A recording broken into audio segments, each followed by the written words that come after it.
এই তিনটা স্বপ্ন যদি আপনি দেখেন, আপনি বুঝে নেবেন আপনার জন্য জান্নাত। কোন তিনটা স্বপ্ন দেখলে জান্নাত নিশ্চিত, আসুন আমরা এই সম্পর্কে জানি। কারণ মানুষ অনেক স্বপ্ন দেখে, অনেক স্বপ্নের ব্যাখ্যা অনেক থাকে। এই তিনটা স্বপ্ন হলো এমন, এই তিনটা স্বপ্ন যে দেখবে আল্লাহ তাআলা তার জন্য জান্নাত রেখে দিয়েছেন। সুবহানাল্লাহি বিহামদি। তো কোন তিনটা স্বপ্ন?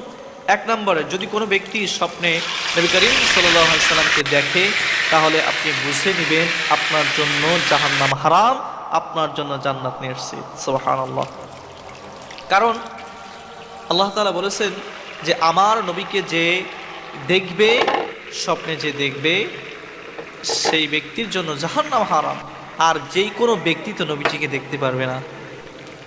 যে দেখবে বুঝতে হবে সে জামানার একজন বড় বুজুর্গ ব্যক্তি। সবাই তো নবীজিকে দেখতে পারে না। তো যখনই আপনি দেখবেন, আপনি বুঝে নেবেন যে আল্লাহ তাআলা হয়তো আপনাকে জাহান্নাম